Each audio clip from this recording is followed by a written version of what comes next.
One day at the hospital where I am employed, I unexpectedly crossed paths with Jessica, a friend of my mom. With a surprised tone, she questioned my presence, stating that I seemed completely out of place. She warned me that if I came seeking a job, I wouldn't find one, instructing me to go back home. Jessica's unexpected comment left the surrounding doctors in a state of frozen uncertainty. I couldn't fathom what she was implying, hoping it wouldn't escalate into a serious matter that might already be too late to rectify. It appeared Jessica hadn't grasped that making an enemy out of me wasn't wise. However, silence was no longer an option. Addressing Jessica directly, I couldn't help but wonder if she was fearless or simply clueless. With a perplexed look, as if she didn't comprehend the meaning at all, she responded, "Huh? What are you talking about? Let me introduce myself. I am Emily, a 35-year-old mother with an active 7-year-old daughter and a mischievous 1-year-old son. My husband, John, is 2 years younger than me and works diligently as a nurse at the General Hospital, caring for patients. I had a job too, but after the birth of our second son, I am currently enjoying maternity leave. Our family recently moved from a cramped 2-bedroom apartment to a second-hand house, bought with a loan. Despite its age, the house has a charming appeal, with a spacious garden for the kids and a soothing view from the rooftop balcony. There's also a lush park nearby where our family spends weekends, turning it into our weekend paradise. The story of Jessica and me began when our daughters, of the same age, started playing together in the park. Jessica, a surgeon at the same hospital where John works, wore designer clothes, and her daughter followed suit in renowned brands. Excited by the coincidence, she expressed a desire to meet my husband, leading to a planned tea gathering at our house. However, upon Jessica's arrival, she displayed blatant rudeness, appraising our belongings and questioning the history of our house. Her impertinent remarks continued during tea, questioning John's choice of being a nurse and suggesting financial instability. Each word cut deep, leaving us at a loss for words. After she left, I apologized sincerely to John for the uncomfortable experience.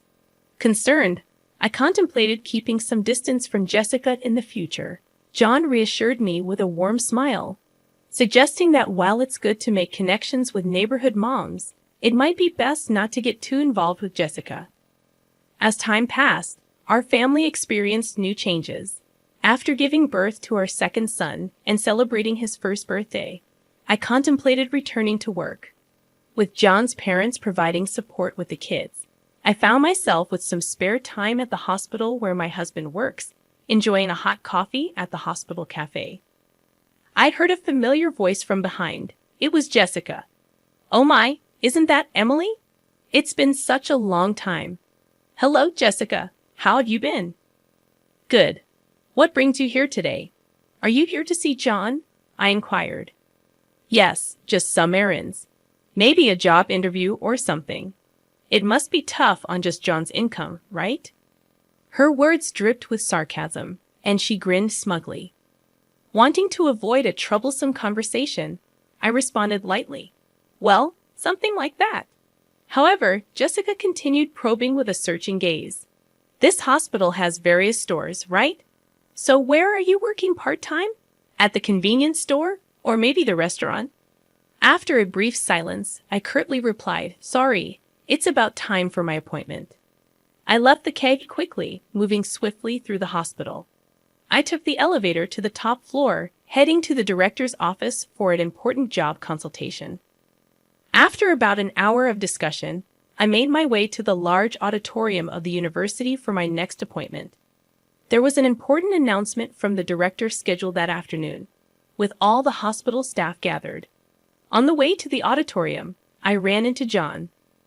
"Oh, John, that's great. After the director's talk, let's go for lunch together," I suggested. "Sounds good. It's a bit of a walk, but how about pasta?" he offered with a smile. "The pasta place behind the hospital sounds good. I haven't been there in a long time. I'm actually looking forward to it." I agree happily. Lunch with my husband at the hospital was a rare treat. In the hallway to the auditorium, I ran into several doctors, engaging in brief conversations while exchanging greetings. John moved ahead quickly, and I followed at a leisurely pace toward the passageway leading to the auditorium. Along the way, I happened to meet some colleague doctors. Emily, it's really been a while, and I heard you had a child. Congratulations from the bottom of my heart. Warm words of congratulations were exchanged. Another doctor joined in. Emily, you were such a big help here. We've been in quite a stir since you left, he said with a laugh, hinting at the struggles. Then, another one asked with interest, is your return imminent? Despite such inquiries, the reunion was comforting, filled with nostalgia and relief to see my colleagues well. But the atmosphere quickly changed. Jessica suddenly appeared and asked curiously, Emily, why are you here? Are you heading to the auditorium by any chance? Yes, that's right. I have some business. I responded modestly yet clearly due to the presence of several colleagues. But Jessica's questions only grew. But the gathering is only for doctors and nurses, right? Why would a part-timer be here? She asked, not hiding her skepticism. Her remark brought silence to the corridor, a silence that seemed indicative. A part-time lady like her? A doctor muttered. Is she okay, I wonder? Another doctor murmured worriedly, not wanting to be involved in unnecessary commotion. I tried to weather Jessica's words. However, it seemed to only incite Jessica. Why are you ignoring me? It's like you don't think at all, Jessica exclaimed with a sneer. Lost your way? The auditorium isn't this way. If you're looking for part-time work, go the other direction. Now please leave, she commanded, looking down on me. The doctors present were appalled by Jessica's behavior, but sympathetically, they began to stand by me, attempting to defuse the situation. The surrounding doctors raised their voices in unison against Jessica. Disappointment and anger were evident on their faces, and their voices contained a strong sense of rejection toward Jessica's actions. Hold on, you! What kind of way is that to speak to Emily? Don't you have any manners? Apologize to her right now, they demanded, not just disapproving but reproaching Jessica's conduct. The doctors gathered, looking tense, and confronted Jessica, the atmosphere charged with tension. Jessica, faced with the united front against her, appeared confused and at a loss for words. What's going on? I just pointed out that she doesn't belong here. The meeting is only for relevant personnel, and she doesn't fit the bill, right? She tried to justify her stance, but my patience had reached its limit. With a composed tone, but with content sharp as a blade, I addressed Jessica. Jessica, you really are brave, aren't you? Or is it that you simply can't read the room? I critiqued calmly. Unable to find a rebuttal, she stared back at me, perplexed. Huh? What'd you just say? I calmly made my position clear. You'll understand soon enough. The actions you took against me and your careless remarks, the serious consequences they could bring.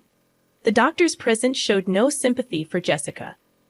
Look, your future is now utterly uncertain, they said cuttingly. You might want to start looking for another job while you still can. They nodded earnestly to each other. Clearly cornered, Jessica was still unable to hide her panic and anger. So why on earth are all of you defending this non-regular employee so much? I don't understand why you rate her so highly, she raised her voice. The conversation among the doctors echoed in the hallway. Are you the new surgical specialist? One doctor inquired. So that's why you don't know Emily? That's quite pitiful, while another added, Jessica, with anger on her face and indignation in her tone, retorted, Can you explain what you mean by that? Her anger stemmed from the belief that judging people by their professional standing, regardless of their duties as a doctor, was against human dignity.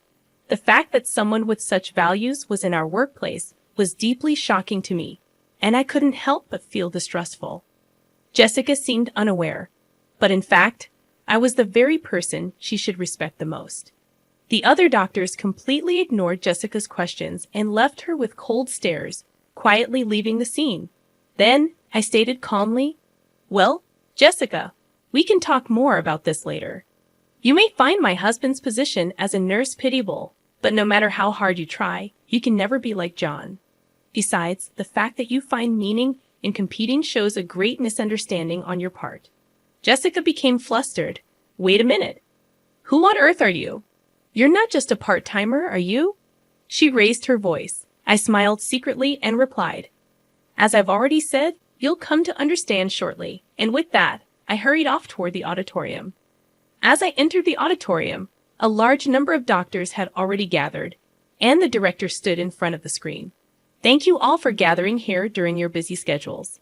Today, I would like to discuss the future direction of our hospital. He began and then proceeded to make an important announcement. Seeing John in the crowd, he approached me and whispered, Emily, good timing. I happened to overhear a bit earlier. Was there some trouble with Jessica?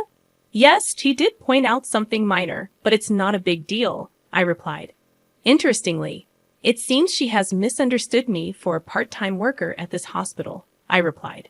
John looked incredulous and responded, No way, Emily, as a part-timer? We couldn't help but suppress our laughter at the absurdity of the situation. Amidst this, the director concluded the explanation of the annual business plan and moved on to a significant personnel announcement. As you all know, our hospital is well staffed with an adequate number of doctors and nurses. To further improve the quality of our medical services, we plan to actively implement overseas training programs. The first training is scheduled in 2 months, and we will select 5 doctors and 5 nurses for it, he declared. This announcement was met with cheers from the attending doctors, and everyone was excited about the prospect. Overseas training meant an excellent opportunity to learn about the latest medical practices in the world. Since it was the hospital's first initiative of its kind since its establishment, everyone's eyes sparkled with the news. The director continued solemnly, yet with an undertone of expectation. Now let's proceed with announcing the names of the rest who have been selected. As he spoke, a silence of mixed tension and anticipation fell, and the names of the chosen 10 were called out one by one. Although John's name was not called this time, his expression did not show disappointment. He quietly watched with a sense of celebration as each selected individual stepped forward.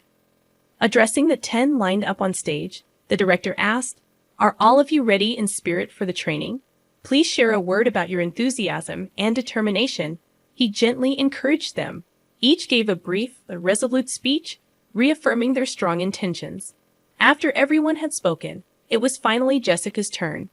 With proper decorum, yet confidently, she said, I am truly grateful for this valuable opportunity for training. I aim to contribute to the further progress of our hospital with the cutting-edge medical techniques I will learn abroad, she said with a polished greeting. Afterward, she turned slowly towards where we were seated and continued with her unique assertive tone. However, this hospital has inexperienced nurses who continue to fail the national exam and impudent individuals who attempt to attend medical conferences despite being non-regular staff. I intend to improve and transform all these aspects. Jessica's provocative declaration changed the atmosphere of the venue, and the looks directed at her turned icy.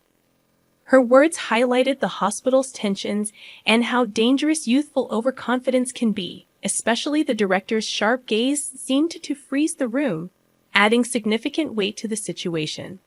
The director, maintaining his composure, asked, Jessica, that was about those 2 sitting there, wasn't it? His smile was calm yet did not reach his eyes. You said there were unsuitable people mingled in here, right? Confidently nodding, she answered, Yes, exactly. There are those unfit for this noble assembly, she answered with conviction, remaining composed. The director responded, Street Emily, could you come forward, please? With this unexpected invitation, I, who had been merely an observer, suddenly found myself at the center of attention. Confused and starting to lose her confidence, Jessica questioned, Why? Why are you calling her name? She struggled to grasp the situation, and the director, showing disappointment towards Jessica, said with a quiet voice, Jessica, I am disappointed in you. Emily, please introduce yourself to everyone. Taking a deep breath, I recounted the beginning of my career, important milestones, and my temporary step back to become a mother. I continued, Hello, everyone. It's been a while. I am Emily, the chief of the medical department. I apologize for any inconvenience my maternity leave may have caused, but I will be resuming my duties next month. I look forward to working with you all again. Jessica's voice couldn't hide her surprise. Wait, she's the chief of the medical department? Her eyes searched the room for confirmation. Indeed, as the head of the medical team, I had taken a 2-year parental leave to birth and raise my first son. The director, affirming the truth, added quietly, "By the way, Emily is my daughter." His words resonated in the room with undeniable clarity, defining the reality of the situation. Jessica's expression went from confusion to shock, her mouth agape as if to object to the reality, but no words came out.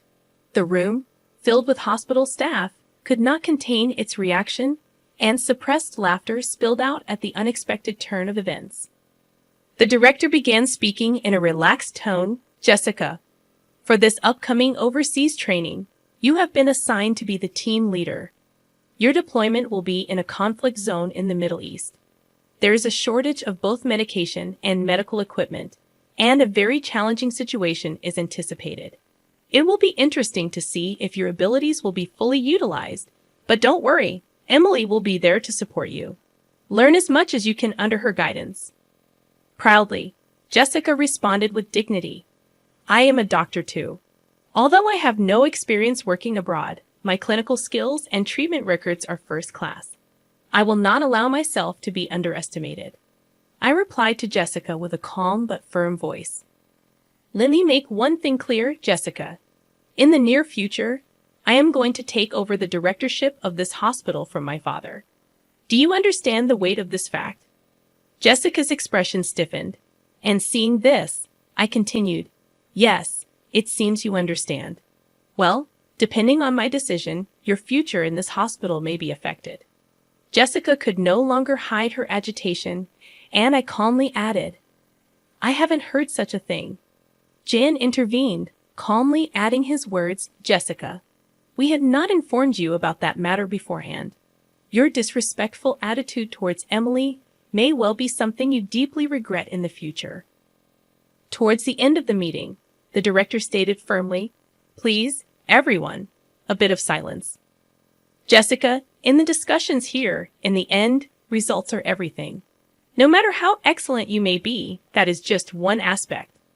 What's important is the results you can achieve in this hospital, and on that front, I have great expectations of you." Jessica fell silent at the director's words, bowed her head, and nodded without saying anything. The director concluded with that, today's meeting is adjourned."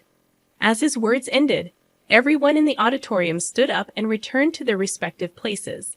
Stepping out of the director's office leisurely, I casually said, "Shall we go for lunch? I've got a craving for pasta today."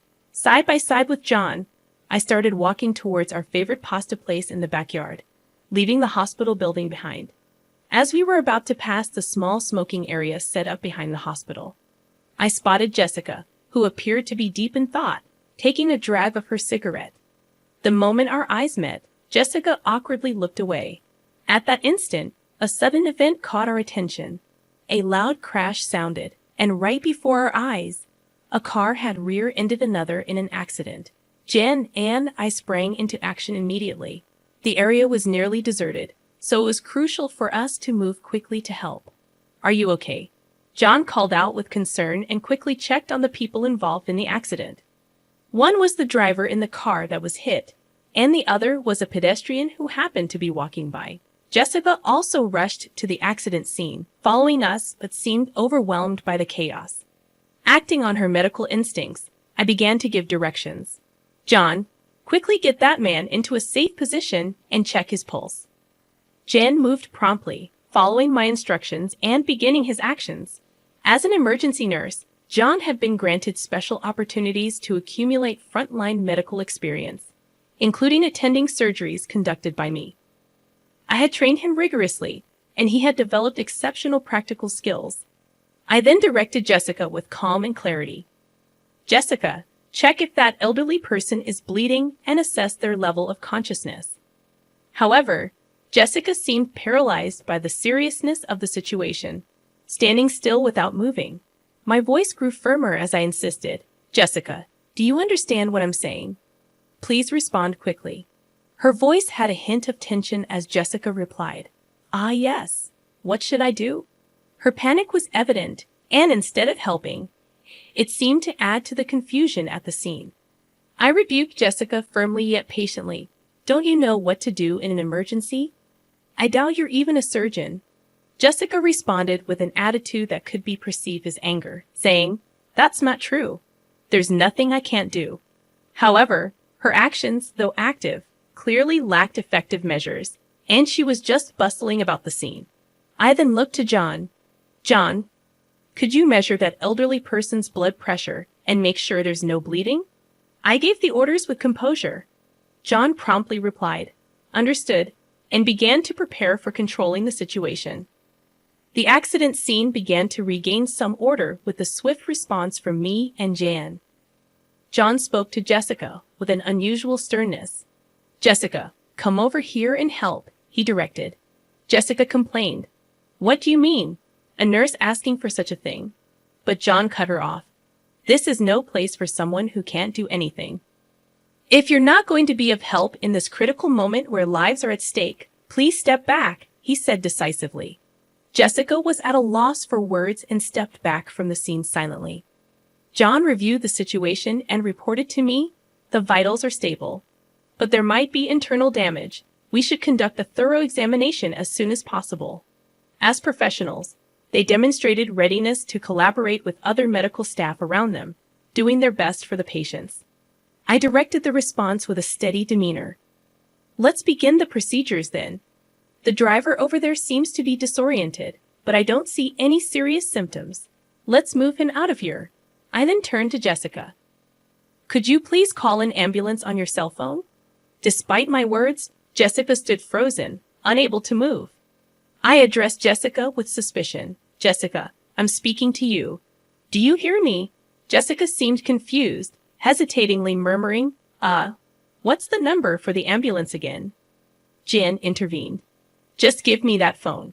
He stepped in and took over, arranging for the ambulance. About 5 minutes later, police and fire department personnel arrived, and the once chaotic accident scene started to be sorted out gradually. People gathered, including doctors, department heads, medical students, and even professors. But without being disturbed by this, I spoke to Jessica with calm and stern emphasis on the gravity of the situation. "To be frank, Jessica, your actions earlier were more of a hindrance than a help. What exactly can you say you've accomplished?" I posed the direct question. Jessica was silent, unable to answer. In the medical field, every minute, every second can determine the outcome. This is not a place to protect your ego. Jessica's voice was barely audible as she apologized. "I'm sorry." The crowd at the accident scene quietly observed their exchange, and the director himself was also present. Jessica just seemed out of place and embarrassed.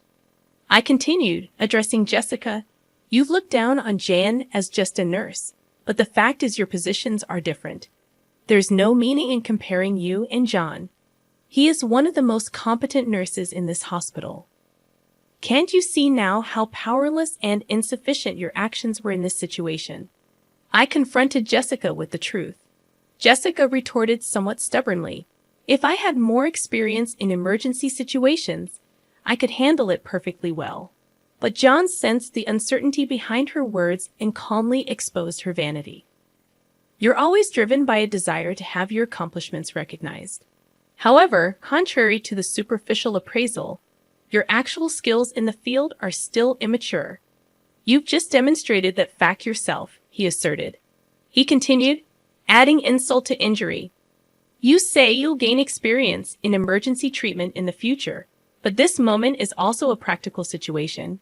Given your current state, it's unlikely you'll have further opportunities to experience the field in the future."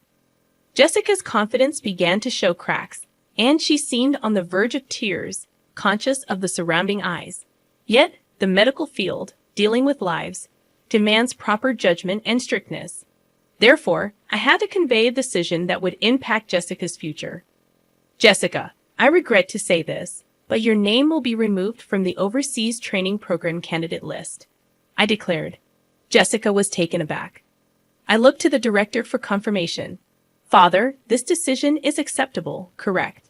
The director nodded deeply. No problem. This incident has given me a clear understanding of her. We have always selected trainees based on their grades, but it may be necessary to reconsider our selection system in light of this. His quiet but firm response marked a moment that signified a complete defeat for Jessica. With a calm but resolute voice, I advised Jessica, "It's important for you to relearn from the basics. Only then will you have the right to compete at the same level as John. Also, take to heart the dangers of judging a person's worth by their appearance. While I considered letting you go from the workplace, I have decided to give you one more chance, the last chance. Make the most of this opportunity and show us your full effort," I advised Jessica, sternly yet justly. Afterward, they quietly left the scene, but the looks from the doctors around Jessica were cold, filled with disappointment and disapproval. Their evaluation of her future was seemingly already set. Weeks passed, and the long-awaited departure day for the overseas training arrived. Jen and I headed to the airport, excited to acquire new knowledge and experience. As for Jessica, I had heard that she resigned from the hospital just a month after the incident. She couldn't endure the cold stares of those around her and ultimately chose to prioritize her pride. Personally, I thought that it was for the best. A doctor who puts pride at the forefront doesn't deserve to hold patients' lives in their hands, and no one would want to entrust their life to such a person. On the way to the airport, I spoke to John with words filled with hope. "John, let's use our abilities to turn this hospital into one of the most renowned places in the world." Jen, sharing that passion and reaffirming his determination, replied, "That's right. I need to work even harder and obtain my medical license as soon as possible." And so I quietly vowed to myself once more my unwavering resolve as a doctor to fulfill my duties.